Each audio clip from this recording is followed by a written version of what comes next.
రాష్ట్ర ఎన్నికల ప్రధానాధికారిని కలిసినట్లు TPCC chief Mahesh Kumar Goud తెలిపారు. 14 రాష్ట్రాల్లో ఎస్ఐఆర్ జరిగిందన్నారు ఆయన. వెస్ట్ బెంగాల్ ఎన్నికల ముందు 90 లక్షల ఓట్ల తొలగింపుతో ఈ ప్రక్రియ ఎలా జరిగిందో అర్థమవుతుందని చెప్పారు.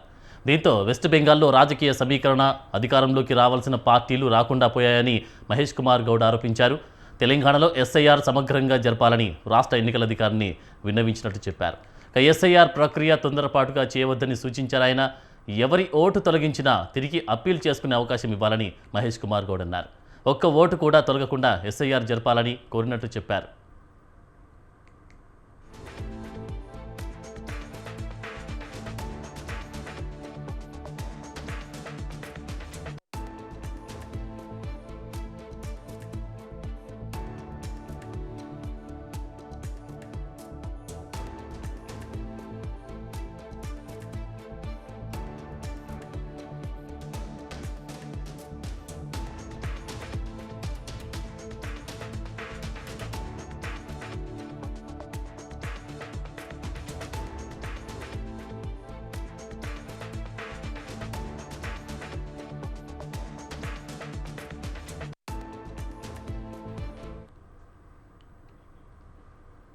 వైసీపీ పరిపాలనలో 5 ఏళ్ల దేవాలయాలను కూల్చినా కూడా వదలకుండా దోచుకున్నారని శ్రీకాళహస్తి ఎమ్మెల్యే బొజ్జల సుధీర్ రెడ్డి ఆరోపించారు. ఆలయాల జీర్ణోద్ధరణ పేరుతో అవినీతికి పాల్పడ్డారని అన్నారు. తిరుమల ఆలయాన్ని కూడా వదలకుండా శ్రీవారిని టికెట్ల విషయంలో పెద్ద ఎత్తున హోటల్ వారికి ఇష్టారాజ్యంగా టికెట్లు పంచిపెట్టారని బొజ్జల ధ్వజమెత్తారు. కూటమి ప్రభుత్వంలో అవకతవకలకు తావు లేకుండా పాలన సాగుతుందని బొజ్జలు చెప్పారు. ఎవరు అవినీతికి పాల్పడ్డారో తిరుమలలో వెంకన్న పాదాల సాక్షిగా చర్చిద్దామని సుధీర్ రెడ్డి సవాల్ చేశారు. వచ్చిన డబ్బులు ఎట్టా దోచేయాలా అని చెప్పి ఇవన్నీ కూడా డైవర్ట్ చేసుకొని ఈ టెంపుల్ డెవలప్మెంట్ సిస్టమ్ పెట్టుకొని వీళ్ళు ఏం చేస్తారు, వచ్చి దానికి వేస్తారు. ఏదైతే పాదకొట్లు టార్గెట్ చేసుకొని దాన్ని కుంగిపోయిందో, కృషించిందో, లేకుంటే బాల్ పడిపోతుందో అదే విధంగా వీళ్ళే రాసుకున్న తర్వాత దాన్ని రిపేర్, దానికి ఒక సిస్టమ్ లేకుండా, దిశ లేకుండా దాన్ని సినిమా టికెట్ లాగా అమ్ముకోవచ్చు, ఎవరు పడితే వాళ్ళకి ఇచ్చేయచ్చు. అప్పుడులో చూస్తే ఫ్లైట్ లో నుంచి దిగిన వాళ్ళకే ఇవ్వాలని చెప్పి ఇప్పుడు మనం విన్నాం. అప్పుడు చూస్తే లోపల ఎయిర్పోర్ట్ లో ఎవరు వచ్చినా వాళ్ళకి అమ్మేస్తున్నారు. ఇప్పుడు మనం వచ్చిన తర్వాత ఒక సిస్టమ్ తయారు చేసినాం. శ్రీవానికి పూర్వంలో ఏ రకంగా సినిమా టికెట్లు, బ్లాక్ టికెట్లు అమ్ముకున్నారో ఆ రకంగా అమ్ముకున్నారు. దానికి నిదర్శనం తిరుపతి తిరుమల దర్శనానికి పోవాలంటే చుట్టుపక్కల ఉన్న ఆ కరుణాకర్ రెడ్డి గారో లేకుంటే ఆ చుట్టుపక్కల ఉన్న హోటల్లో ఎవరైతే హోటల్ ఉన్నారో వాళ్ళందరూ వీళ్ళు టైప్. దీనికి వారానికి ఇన్ని టికెట్లు వాళ్ళకి అలర్ట్ చేయాలి. దాని ఇన్ని టికెట్లు వీళ్ళు డబ్బులు ఇస్తారు. ఆ హోటల్లోకి పోతే ఇమీడియట్ గా వాళ్ళ దర్శనం దొరికే వ్యవహారం 5 సంవత్సరాలు చూసాం. ఇవన్నీ చూసిన కూటమి ప్రభుత్వం ఇది ఒక చెక్ మేట్ పెట్టాలని చెప్పి ఒక కవచం లాగా, అంటే ఈ డబ్బులు ఎక్కడికి మిస్యూజ్ కాకూడదు అని చెప్పి. కావలి మండలం తుమ్మలపెంటలో ఈ నెల 19న నిర్వహించనున్న మత్స్యకార సేవలో కార్యక్రమానికి సీఎం చంద్రబాబు వస్తారని ఎమ్మెల్యే జీవి కృష్ణారెడ్డి తెలిపారు. ఈ నేపథ్యంలో ఎమ్మెల్యే కృష్ణారెడ్డి గ్రామాల్లో పర్యటించి మత్స్యకార కుటుంబాలను ఆహ్వానించారు. అన్నగారిపాలెం పంచాయతీలోని పలు గ్రామాల్లోనూ, తుమ్మలపెంట పంచాయతీలోని మరికొన్ని గ్రామాలకు ఎమ్మెల్యే వెళ్లి మత్స్యకార కుటుంబాలను స్వయంగా కలిశారు. సీఎం సభలో పెద్ద ఎత్తున పాల్గొనాలని కోరారు. ప్రభుత్వం మత్స్యకారుల సంక్షేమానికి కట్టుబడి ఉందని, సీఎం తుమ్మలపెంట రావడం మత్స్యకారులకు గౌరవం అని తెలిపారు. ఎమ్మెల్యే స్వయంగా వచ్చి ఆహ్వానించడంపై మత్స్యకారులు హర్షం వ్యక్తం చేశారు. మన తుమ్మలపెంట సెంటర్ లో ఉన్నటువంటి ప్రాంగణంలో మన ముఖ్యమంత్రి వర్యులు ఉదయం 10 గంటలకు వచ్చి సాయంత్రం 4 గంటల వరకు ఇక్కడ ఉండేటట్టుగా మత్స్యకారులను కలవాలి, మత్స్యకారులతో మాట్లాడాలి, మత్స్యకారుల సమస్యలు తెలుసుకుని వాటిని పరిష్కార దిశగా చేయాలన్నటువంటి ఒక దృఢ సంకల్పంతో ముఖ్యమంత్రి గారు వస్తారని కలెక్టర్ గారు ముఖ్యమంత్రి ఆఫీస్ నుంచి మనకి రావటం, ఈ రోజు సైట్ అంతా కూడా వర్కులు కూడా జరగడం కూడా జరుగుతుంది. ఈ సందర్భంగా మత్స్యకార సోదరులందరికీ కూడా ఈ గ్రామానికి రావాలి, గ్రామంలో ఉండే కాపులందరినీ కలుసుకోవాలి, గ్రామ పెద్దలందరితో చర్చించాలి, అదేవిధంగా పార్టీ నాయకులందరితో కూడా చెప్పి రేపటి ప్రజల సమస్యల పరిష్కారమే ప్రభుత్వ ప్రధాన లక్ష్యమని నంద్యాల జిల్లా ఆలగడ్డ ఎమ్మెల్యే భూమా అఖిలప్రియ తెలిపారు. గ్రామాలు, పట్టణాల్లో మౌలిక వసతుల అభివృద్ధికి ప్రత్యేక చర్యలు తీసుకుంటామని అఖిలప్రియ అన్నారు. ఆలగడ్డలో జరిగిన ప్రజా సమస్యల పరిష్కార వేదికలో అఖిలప్రియ మాట్లాడారు. ఈ కార్యక్రమంలో జిల్లా కలెక్టర్ రాజకుమారి గనియా పాల్గొన్నారు. తాగునీరు, రహదారులు, పెన్షన్లు, భూ సమస్యలు, విద్యుత్, డ్రైనేజీ, సంక్షేమ పథకాల అమలుపై ప్రజలు వినతి పత్రాలు సమర్పించారు. ఆలగడ్డ నియోజకవర్గంలో ప్రజలు తమ సమస్యలకు వినతి పత్రం ద్వారా సమర్పించారని కలెక్టర్ రాజకుమార్ తెలిపారు. ఆలగడ్డ నియోజకవర్గం వర్కింగ్ జర్నలిస్టులు సమస్యలపై వినతి పత్రం సమర్పించారు. జర్నలిస్టుల సమస్యలు త్వరలో పరిష్కరిస్తామని ఎమ్మెల్యే కలెక్టర్ హామీ ఇచ్చారు.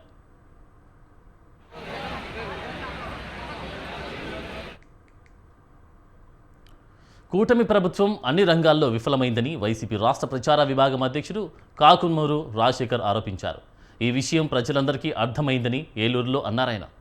వైసీపీ ప్రభుత్వ హయాంలో రాష్ట్రం ముందుకు నడుస్తూ ఉంటే కూటమి ప్రభుత్వం వచ్చి అభివృద్ధిలో రాష్ట్రాన్ని వెనక్కి నెట్టిందని వ్యాఖ్యానించారు. ఆక్వా రంగాన్ని కూటమి సర్కార్ పూర్తిగా పక్కన పెట్టిందన్నారు. ఆక్వా ధరల నియంత్రణ ప్రభుత్వం ఆధీనంలో లేకపోవడం అనుమానం కలిగించే విషయమన్నారు. తర్వాత ఈ 2 సంవత్సరాల పైబడి అనేకమైనటువంటి అంశాల్లో పూర్తిగా విఫలమైపోయింది కూటమి ప్రభుత్వం అనేటువంటిది చాలా స్పష్టంగా చూస్తా ఉన్నాం. అన్ని రంగాల్లో కూడా కూటమి ప్రభుత్వం వ్యవసాయ రంగంలో అయితేమి, విద్యా రంగంలో అయితేమి, వైద్య రంగంలో అయితేమి ఎక్కడ చూసినా కూడా కూటమి ప్రభుత్వం ఈ రాష్ట్రాన్ని వెనక్కి తీసుకెళ్తుంది తప్పితే ముందుకు తీసుకెళ్లేటువంటి ప్రయత్నం జరగలేదు. 19 నుంచి 24 వరకు వైఎస్ జగన్మోహన్ రెడ్డి గారు అధికారంలో ఉన్నప్పుడు వైఎస్ఆర్ కాంగ్రెస్ పార్టీ ఈ రాష్ట్రం శరవేగంగా అభివృద్ధి కార్యక్రమాల్లో ముందుకెళ్తూ అటు విద్యలోను, అటు వైద్యంలోను, వ్యవసాయంలోను అన్ని రంగాల్లో కూడా ముందుకు నడుస్తున్నటువంటి పరిస్థితుల్లో, అభివృద్ధి పదంలో నడుస్తున్నటువంటి పరిస్థితుల్లో ఈ యొక్క కూటమి అధికారంలోకి వచ్చిన తర్వాత పూర్తిగా నీట్ పేపర్ లీక్ ఆరోపణలపై కేంద్ర ప్రభుత్వానికి వ్యతిరేకంగా తెలంగాణ ఎన్ఎస్యూఐ నేతలు కేంద్ర మంత్రి కిషన్ రెడ్డి ఇంటి వద్ద ఆందోళన చేపట్టారు. పరీక్షల నిర్వహణలో పారదర్శకత, నిష్పక్షపాతాన్ని కాపాడడంలో కేంద్రం విఫలమైందని ఆరోపించారు. కేంద్ర విద్యాశాఖ మంత్రి ధర్మేంద్ర ప్రధాన్ రాజీనామా చేయాలని ఎన్ఎస్యూఐ నేతలు డిమాండ్ చేశారు. దేశవ్యాప్తంగా విద్యార్థులు, తల్లిదండ్రుల్లో నీటి పరీక్షల విశ్వసనీయతపై ఆందోళన పెరుగుతుంది అని ఎన్ఎస్యూఐ నేతలు తెలిపారు.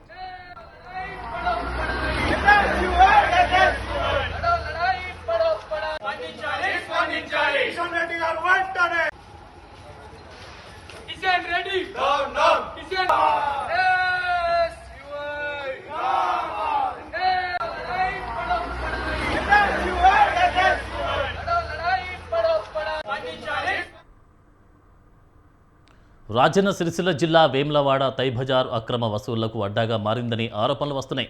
తైబజార్ నిర్వాహకులు అడిగినంత రుసుం ఇవ్వాల్సిందే అని, లేకపోతే దుకాణదారులతో దురుసుగా మాట్లాడుతూ దౌర్జన్యం చేస్తున్నారని అన్నారు. దక్షిణ కాశీగా ప్రసిద్ధి చెందిన వేములవాడలో సుమారు 2000కు పైగా కుటుంబాలు చిరు వ్యాపారాలు చేసి జీవిస్తున్నాయి. ఫుట్పాత్పై పూజా సామాగ్రి దుకాణాలు, తోపుడు బండ్లు, రైతుల కూరగాయలు, పండ్లు అమ్ముకుంటున్నారు. ఒక టెండర్దారు సామల వారికి చెందిన వారు తైబజారు రుసుంసులు వసూలు చేస్తున్నారని ఆవేదన వ్యక్తం చేశారు. ఇక చిరు వ్యాపారుల నుంచి నిర్ణయించినట్లు కాకుండా రెట్టింపు వసూలు చేస్తున్నట్లు ఆరోపణలు వస్తున్నాయి.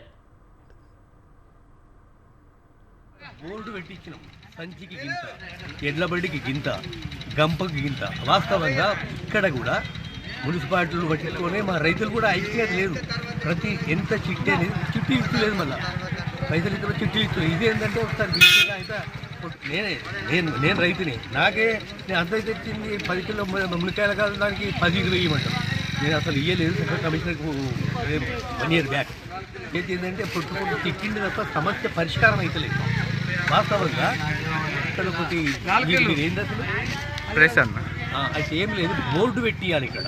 ఏది ఎదురుగా ట్యాక్స్ కడుతున్నప్పుడు ఒక్కసారి కొడిమేలట పాపం మక్క కంకులు అమ్మచ్చారు. ఆనాడు కమిషనర్ లేడు. మేము ఏంటంటే ఆమె చదువుకున్న అమ్మాయి నేనే కంకులకు పోయినా 100 రూపాయలు వసూలు చేస్తున్నారు. అసలు ఏ పద్ధతిగా ఏం కదా. వాస్తవంగా ఏంటంటే ఇది పద్ధతి ఉండాలి. చిట్టి ఇస్తూనే ఏం లేదు. వాస్తవంగా రిసిప్ట్ ఇవ్వాలి. ఇంకొకటి మీరు ఎవరైనా పర్లేదు కానీ ఒక బోర్డు ఏర్పాటు చేయాలి. అక్కడ మార్కెట్ ఏది వేయద్దు, అక్కడ బోర్డు పెట్టి గంపకి గింత, సంచికి గింత, ట్రాక్టర్కి గింత. అప్పుడు ఎడ్లబండి ఉండే గతంలో, ఎడ్లబండికి గింత అది అట్లా ఉండాలి. కానీ ఈ అడ్మినిస్ట్రేషనే సరిగ్గా లేదు. మళ్ళీ ఇంకొకటి మిగిలిన వస్తువులకు రైతులకు ఇంతో అంతో అక్కడ కట్టిన మార్కెట్ కోల్డ్ స్టోరేజ్ అవసరం. ఎందుకంటే ఓసారి మిగులుతున్నాయి, మిగిలితే ఎట్లుంటాయి అవి రేపటి వరకు డ్యామేజ్. చిన్న వడ్డేపల్లి చెరువులో సుమారు 30 లక్షల రూపాయల విలువైన చేపలు చనిపోయాయని వరంగల్ మత్స్యకార సంఘం నేత సుధాకర్ అన్నారు. ఇక చేపలు మృతి చెందడంతో మత్స్యకారులు ఆవేదన వ్యక్తం చేశారు. సుమారు 10 టన్నుల చేపలు మృతి చెందాయని, చేపల మృతికి కారణం ఆక్సిజన్ అందక లేక ఎవరైనా ఏదైనా కలిపారా అనే సందేహం వస్తోందన్నారు. మరోవైపు 100 ఎకరాల్లో ఉన్న చిన్న వడ్డేపల్లి చెరువు ఆక్రమణలకు గురై 35 నుంచి 40 ఎకరాలకు పరిమితమైందన్నారు. దీంతో పాటు బండ్ అభివృద్ధి పేరుతో గ్రేటర్ మున్సిపల్ అధికారులు సమాచారం ఇవ్వకుండా నీటిని తీశారని సుధాకర్ విచారం వ్యక్తం చేశారు. చెరువులో చేపలు చనిపోతూ ఉన్న మత్స్యశాఖ, మున్సిపల్ అధికారులు పట్టించుకోవడం లేదని సుధాకర్ ఆరోపించారు.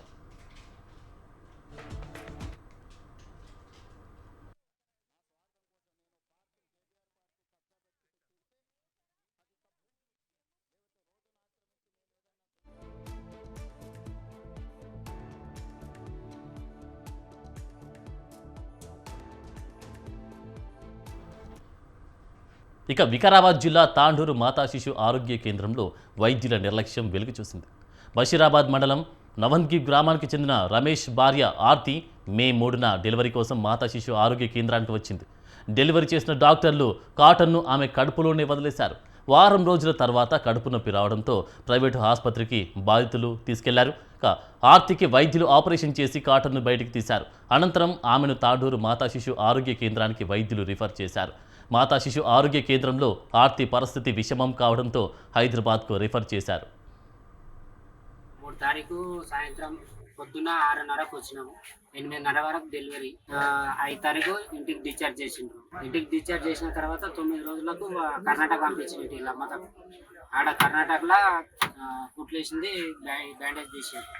వాళ్ళ వచ్చి ఇక్కడ వేసుకొని వచ్చినాం. వీడేమన్నారంటే ఇక్కడ వట్టము గాంధీకి వేసుకొని ఉండి మీది ప్రాబ్లం మాది కాదు అని మాకు పోస్ట్ చేసిండ్రు. నేను ఫోటో చూపేసరికి పట్టించుకున్నారు 2 రోజులు. ములుగు జిల్లాలోని సమ్మక్క సారక్క సెంట్రల్ యూనివర్సిటీ ప్రహారీ గోడ నిర్మాణ తవ్వకాల్లో పురాతన ఆలయ శిలలు బయటపడ్డాయి. ప్రహారీ నిర్మాణాల సూపర్వైజర్ మహేష్ మీడియాకు తెలిపారు. ప్రహారీ తవ్వకాల్లో ఒక పురాతన ఆలయ రాళ్లను కదిలించినప్పుడు 3 నాగుపాములు కనిపించాయి. జేసీబీ ఆగిపోవడంతో బయటికి భయంతో పారిపోయి డ్రైవర్ పై అధికారులకు తెలిపారు. ఈ విషయం ఆలస్యంగా వెలుగులోకి వచ్చింది. దీంతో పురాతన ఆలయం పనులను అధికారులు నిలిపివేశారు. అది ఏ ఆలయమో పురావస్తు శాఖ అధికారులు చూస్తే తెలుస్తుంది అని స్థానికులు అన్నారు.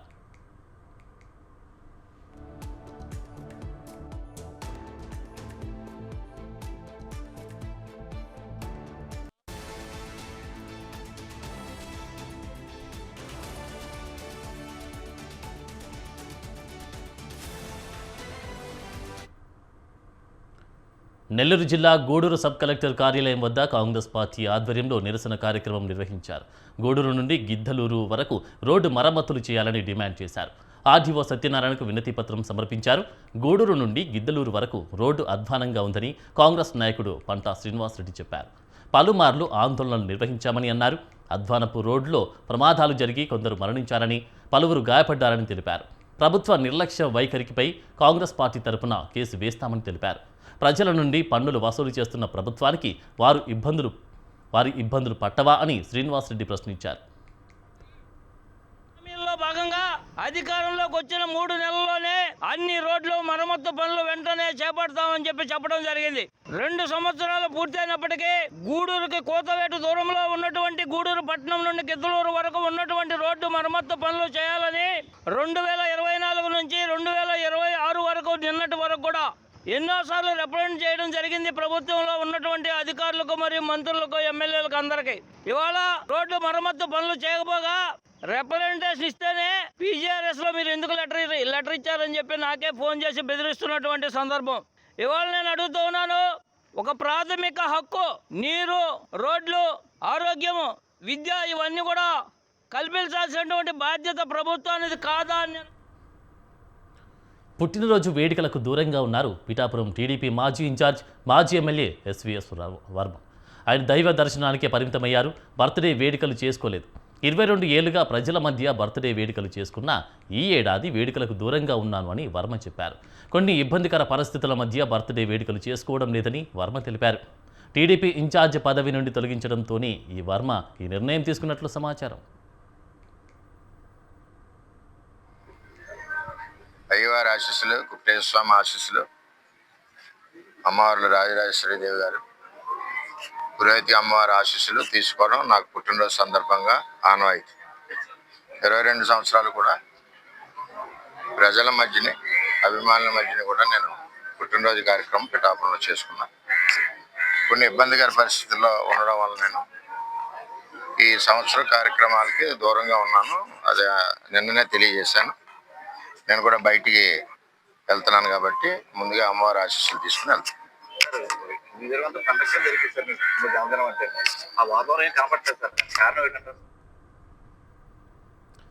విశాఖపట్నంలోని కురుపా మార్కెట్లో నగల దుకాణంలో చోరీ కేసును నగర పోలీసులు 24 గంటల్లో ఛేదించారు.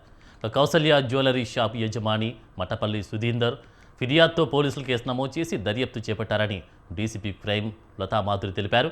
ఈ నెల 12న మధ్యాహ్నం పాత కస్టమర్ ఒమ్మ మంగమ్మ కారులో నగల షాప్నకు వచ్చిందని డీసీపీ తెలిపారు. తన బంధువు వికలాంగుడని కారులో ఉన్నాడని చెప్పిందన్నారు. అతని కుమార్తె పెళ్లి కోసం బంగారు ఆభరణాలు కొనాలంటూ పలు నగలను చూపించినట్లు కోరినట్లు డీసీపీ చెప్పారు. కొన్ని బంగారు ఆభరణాలను కారులో ఉన్న బంధువుకు చూపిస్తే వస్తానని చెప్పి అక్కడి నుంచి పరారైందన్నారు. ఈ నెల 13న మధ్యాహ్నం విశాఖ మాస్క్ జంక్షన్ విఐపి రోడ్లో నిందితులను అదుపులోకి తీసుకుని సుమారు 420 గ్రాముల బంగారు ఆభరణాలు స్వాధీనం చేసుకున్నారు.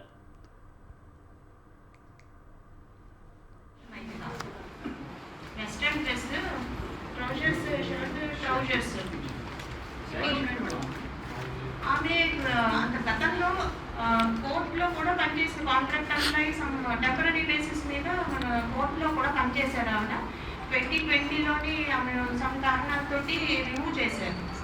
ఆ తర్వాత కోర్టుతో సంబంధం పెట్టలేదు. ఇప్పటికీ కూడా కర్నూలు జిల్లా నందవరం మండలం ముగతి వద్ద ఆటో బోల్తపడింది. ఈ ప్రమాదంలో 21 ఏళ్ల కొత్త పెళ్లి కొడుకు రంగడు మృతి చెందాడు. రంగడి భార్య మరికొందరు స్వల్పంగా గాయపడ్డారు. మంత్రాలయం రాఘవేంద్ర స్వామి దర్శనం చేసుకుని తిరిగి వెళ్తూ ఉండగా ప్రమాదం జరిగింది. కుక్కను తప్పించబోయిన క్రమంలో ఆటో బోల్తా పడింది. మృతుడు కపట్రాళ్ల వాసిగా పోలీసులు గుర్తించారు. రంగడు ఇటీవలే పెళ్లి చేసుకున్నట్లు బంధువులు చెప్పారు.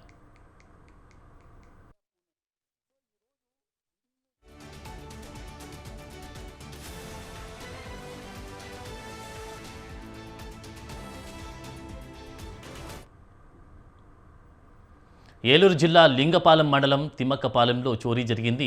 బోగోలు పార్వతి కుటుంబ సభ్యులు ఇంటి బయట నిద్రిస్తూ ఉండగా ఈ చోరీ జరిగిందని పోలీసులు తెలిపారు. ఇంటి లోపల ఉన్న బీర్వా పగలగొట్టి 4 బంగారు గాజులను గుర్తు తెలియని దొండగులు ఎత్తుకెళ్లారు.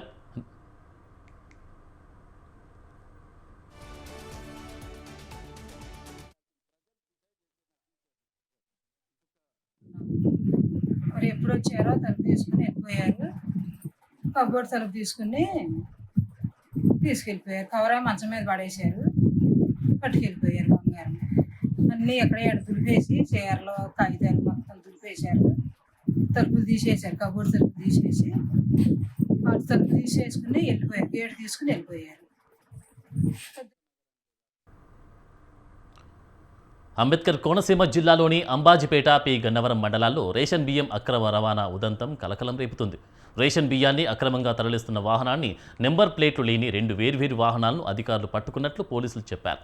పేదలకు అందాల్సిన బియ్యం తక్కువ ధరకే సేకరించి వాటిని ఇతర ప్రాంతాలకు తరలిస్తూ ఉన్నాగా ఈ వాహనాలు పట్టుబడ్డాయని చెప్పారు. ఈ అక్రమ రవాణా వెనుక ఎవరి హస్తం ఉందనే కోణంలో విచారణ జరగాల్సి ఉందన్నారు.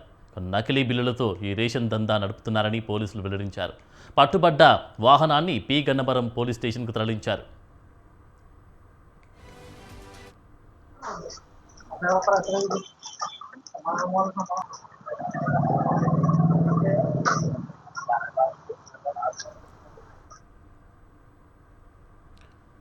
మహబూబాబాద్ జిల్లా మరిపెడలో భారీగా రేషన్ బియ్యం పట్టుబడ్డాయి. మరిపెడలోని సీతారాంపురం ఏరియా డబుల్ బెడ్రూమ్ కాలనీలో 13వ నెంబర్ ఇంటిలో అక్రమంగా నిల్వ చేసిన సుమారు 50 క్వింటాల రేషన్ బియ్యాన్ని పోలీసులు, రెవెన్యూ అధికారులు స్వాధీనం చేసుకున్నారు. ఈ బియ్యాన్ని ఖమ్మం జిల్లా వ్యక్తి రేషన్ డీలర్ల వద్ద కొని ఇతర రాష్ట్రాలకు తరలిస్తున్నట్టుగా ప్రాథమిక సమాచారం. కేసు నమోదు చేసి దర్యాప్తు చేపట్టారు పోలీసులు.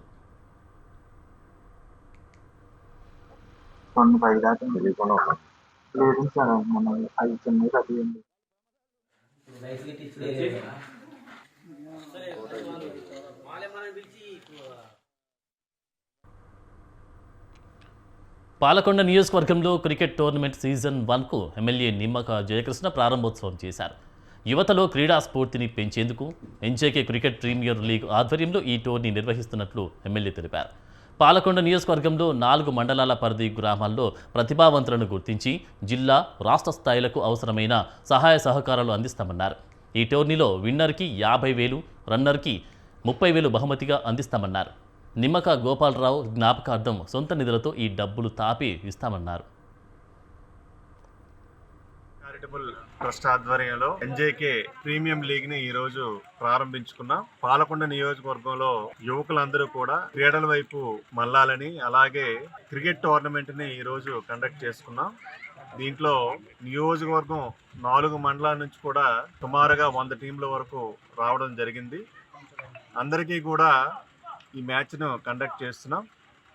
మొదటి ప్రైజ్ ఏమో 50,000 రూపాయలు, రెండో ప్రైజు 30,000 రూపాయలు, అలాగే 4వ ప్రైజ్ ఏమో 15,000 రూపాయలు, అలాగే 4వ ప్రైజ్ ఏమో 10,000 రూపాయలు ఇలాగా ప్రకటించడం జరిగింది.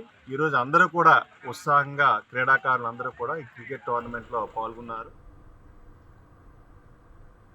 ఇవి ఇవాల్టి లోకల్ న్యూస్. కీప్ వాచింగ్ స్వతంత్ర టీవీ.